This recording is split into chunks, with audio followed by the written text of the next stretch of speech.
the cassette has the, years of driving around the car with food. So it's got actual burger. It's got the actual burger on it. As in, it's just slightly discoloured through sweat, through, it shows its age. When you look at it, it's been loved. It's been loved. It's been played a lot, and yet it still has the essential elements of everything that Chris went to a bit of trouble producing it, because he's got these blank cassettes and he's got two sides to the to the album. He signed each one, signed 1 and 2, but he's photocopied or had produced these sleeves to put inside it. Because he was how old at the time? Well, I don't know. 1978. You'd have to ask him when he recorded it. 1979 is when I bought it. How much was it? I reckon it would have been maybe $5 or $10, maybe at the most, at the door.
I bought it at a gig in 1979. The credits say it was recorded in '78, and Chris's show at the time was nothing like what it is, the album, because he had a rocking band, and I was at the Alma Hotel, and he had, the volume was up loud, the room was filled with smoke and people, hundreds of people. Chris was, in those days, a virtuoso performer, a guy who could get the credit, just like he did today in the show that we saw today. He could bring that audience into it and create a great live show. But this album is not quite that.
this album, it contrasted that enormously because it is more of a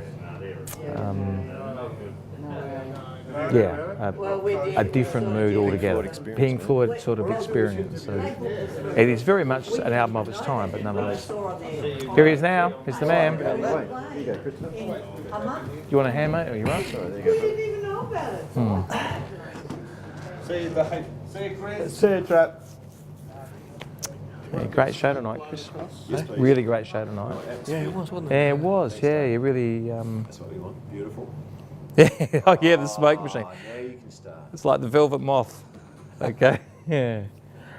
Hey, Chris, what a joy it's been to listen to what you've had to play over the years. But the reason we're sitting down here tonight is to talk about Chris Finnen's Lost album.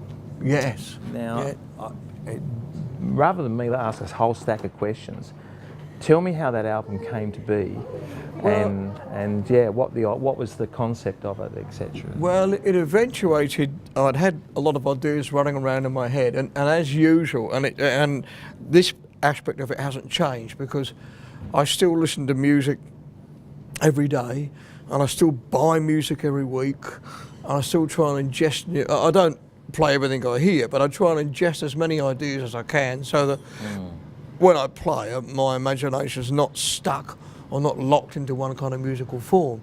And the easiest way for me to do it, although I had a band, was to do it under my own steam, because I felt that I knew not only what I wanted to play, but I knew what I wanted to leave out. I knew where I wanted the gaps and the silences. There are a great many influences in it. Probably the strongest influence on the second part would be David Gilmour and the Pink Floyd kind of stuff. Pink Floyd prior to Dark Side of the Moon. That kind of guitar. You were listening to that stuff. Robert Fripp was an influence. Les Paul was an influence because he was the first person that I'd heard of that did overdubbing and did double speed guitar. There's a track on there called Celebration where I had the guitar sped up. Right.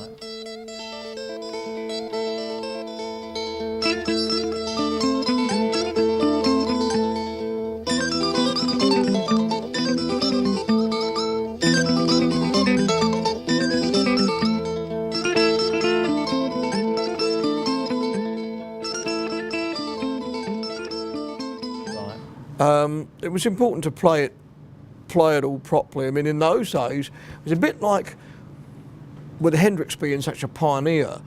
He used a few effects, and it was his imagination that made them work.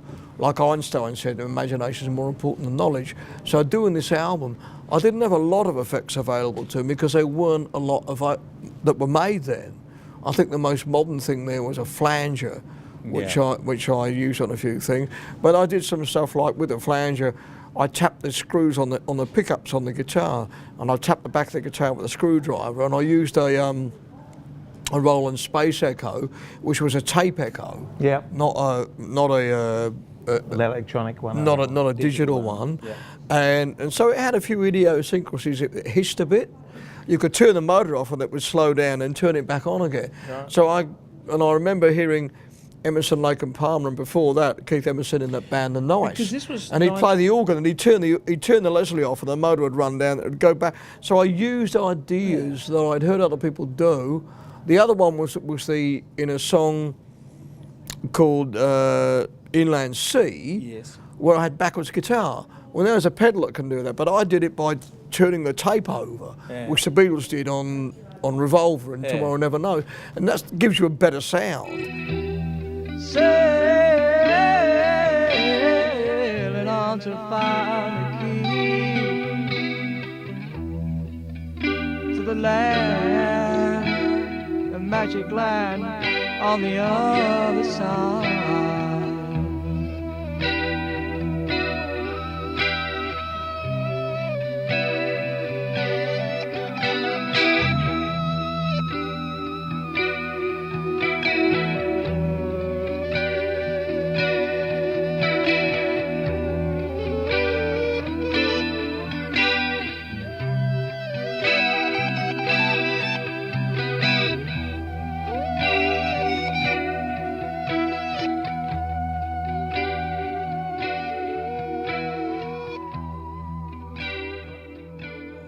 And like you were just about to say, that about The year.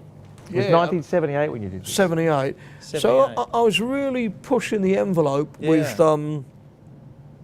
with what was available. So you must have been reading about these things that the Beatles had done and other artists. Well, I have done kind at of the grew time. up. Yeah, I grew up with the Beatles, so I'd Yeah. heard about those. Yeah. The Les Paul double speed stuff. When I was 8 and 9 years old, when we used to have Sunday lunch in England before I came to Australia, my dad would play, when he knew I liked guitar, he'd play me Les Paul and Mary Ford, and he'd play me Django Reinhardt. Yeah. With Les Paul and Mary Ford, they had all this double speed guitar stuff, multi-tracked. Yeah. And then the next time I really heard double speed guitar stuff that I could recognise, apart from saying cartoons, but they sped up voices for cartoon characters, was when Mike Oldfield did Tubular Bells, Yep. which was a few years prior to that. Yep.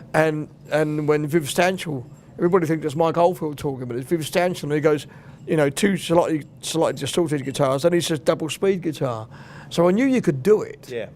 I'd never had an opportunity to do it, and it was recorded on reel-to-reel tape, so you could change the speed of things, and you could utilise the studio, small though it was, to try those things out. And we tried other things that didn't work. I tried putting the microphone in a plastic bag and sticking it in a bath of water, Yeah. Okay. and it didn't work. But I tried it. How old were you in 1978 when you were doing this? In my 20s. 20s. Okay. Yeah, Early I was born in 20s. 1952, so Yeah. I was in my early 20s. Because as you and I have discussed before, I used to go and see you at the Alma Hotel, and I know you played a lot of other places in those days. And as you were talking about before, you had a really rocky band that was Yes. that was drawing big numbers, smoke-filled rooms, people jumping up and down. Yeah, And 500-600 people a night. Yeah. That's right. But yeah. I mean, even in tonight's show, there were elements of psychedelia. Yes. I used a little bit of echo, and I did the little quote from Close Encounters of the Third Kind, because Butterflies and zebras and fairy tales run with the wind. All she ever thinks about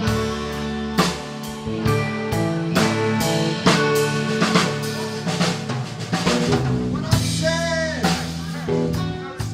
she comes to me with 1,000 smiles. She smiles oh so tenderly.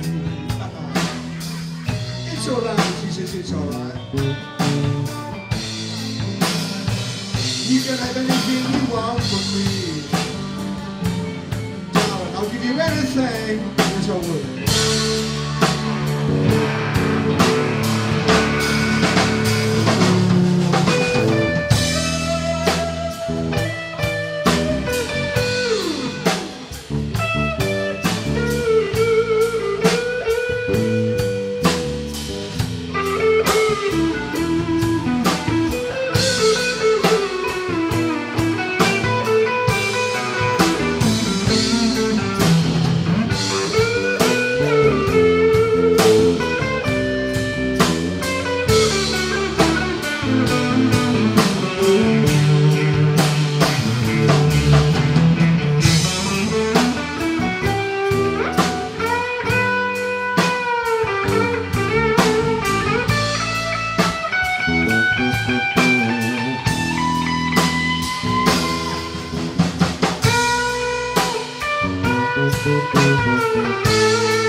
we know about that stuff. We grew up with it. Yeah. There were younger people here who had never heard it before, Yes.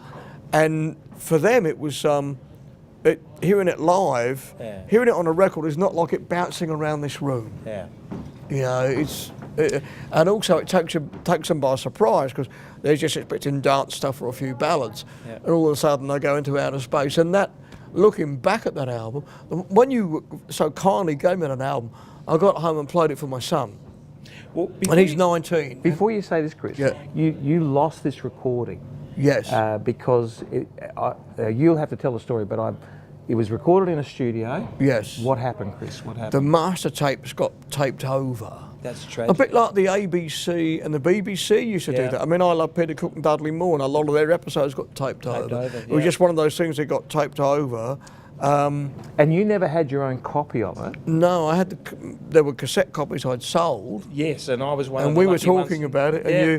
and you very kindly got it restored for me. Well, that's right. We were talking here one night or another place, and I was reminiscing about it. And I'd recently shuffled through a few of my drawers, and I'd found this cassette, and I raised the subject with you because I had fond memories of those days, driving around with my mates in the car, listening to it, or listening to it in my living room at home with my friends, etc., and then sharing it with them.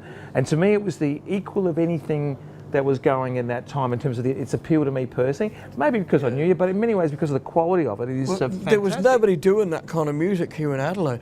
I sent it off to record companies, and none of them were interested because they said it wasn't commercial enough. Yeah. But there's a few very special things about it. One is my father plays drums on the track. Yes. And my father played drums before I was born, and he was in theatre. Yeah.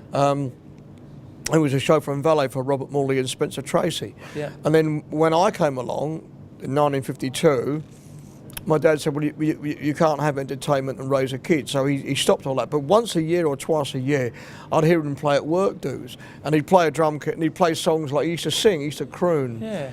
And he loved Nat King Cole and Bing Crosby. He used to sing songs like Up the Lazy River and Sweet Sue. Yep. And use brushes and play drums and sing. Yeah. So he was coming over to Adelaide, Yeah. and I said, "Oh, Dad, would you play on a tune?" He said, "Yeah." So what do you want? He said, "A snare and a pair of brushes." So he played brushes, and then he turned them round the other way, because in the Boys Brigade in Scotland, he played in the military band, Yeah. and he played with the metal end of the brushes on the rim of the snare, and I've still got those old brushes. They're pretty wrecked, Yeah. but I've kept. Dad died years ago, 30 years ago, but I've still got the brushes. Yeah.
Another track on there is a tune called Lucas Aaron.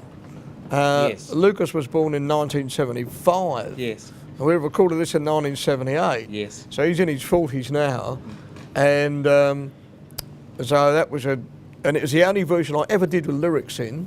because he was such a lovely little boy and I was so intrigued with him. Yeah.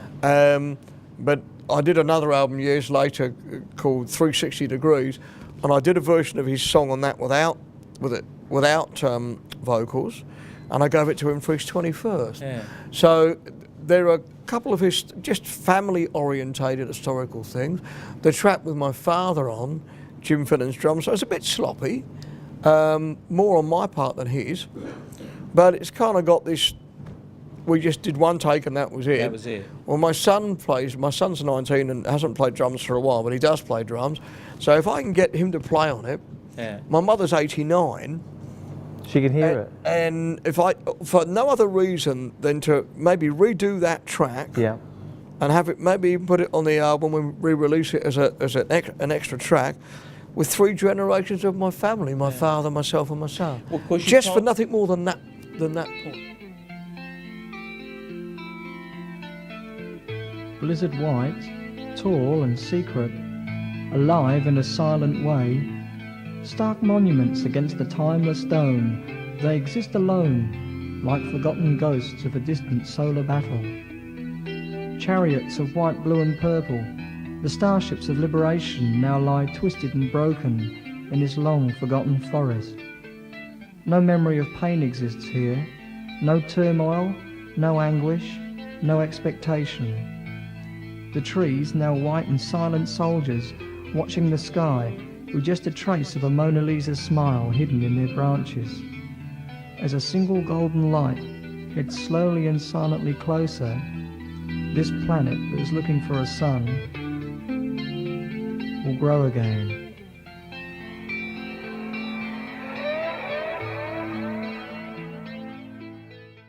Well, I played it to my son. Yeah.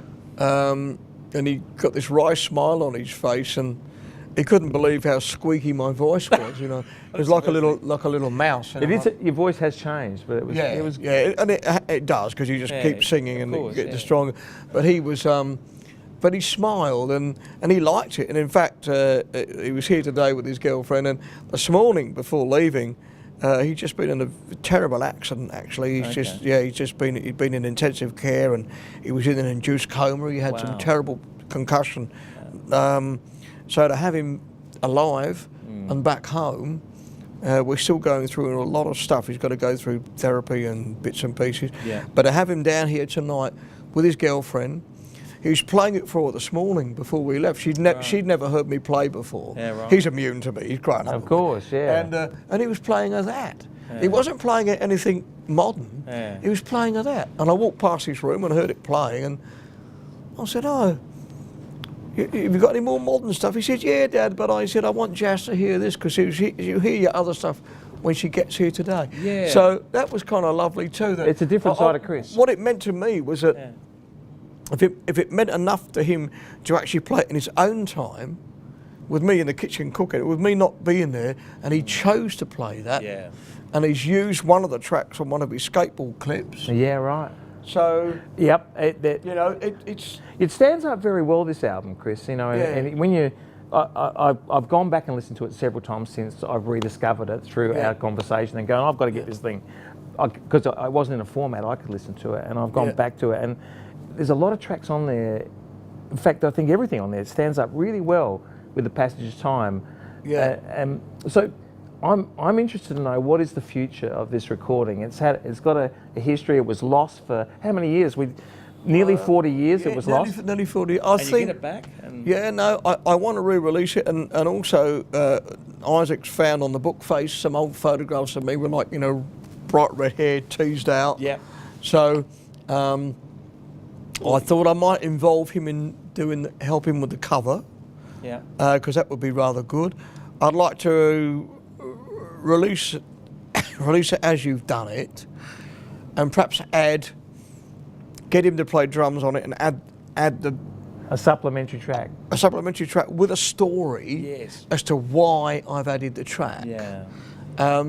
There may be 2 songs on it. There's a tune called Inland Sea that I like, and There's another tune, I think it's called E = MC squared. Yeah, I can't love that. remember. That's rocky ass. Yeah, It's, ba ba da da da ba. Yeah. I wouldn't mind doing those. Oh, and one of the Pink Floyd ones, Vapor Trails. Do it again? Redo those 3 tunes with the band. Yeah, right.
Well, And then have some archival photographic stuff and some cover notes. Yeah.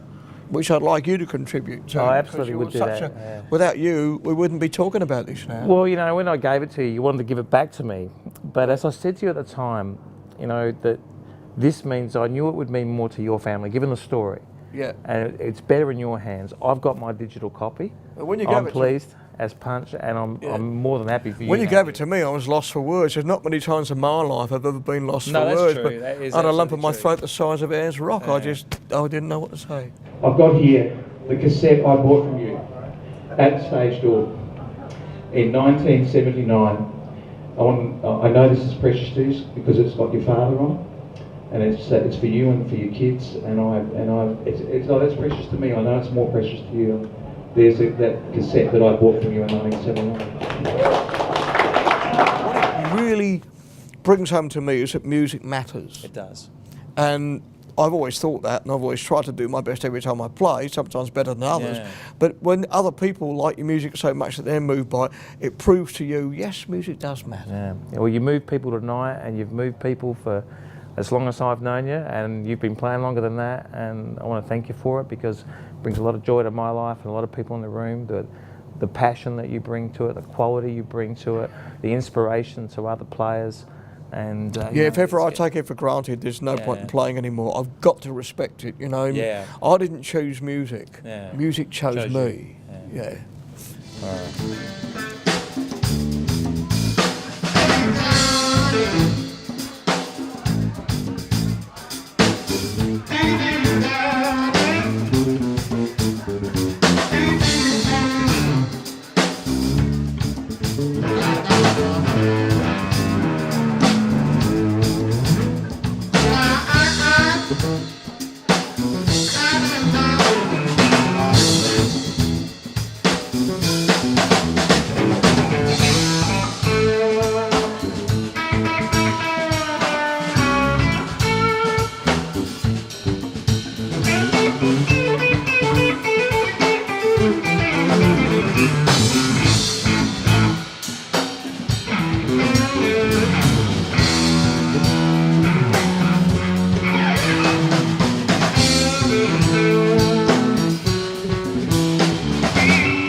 That assistant will.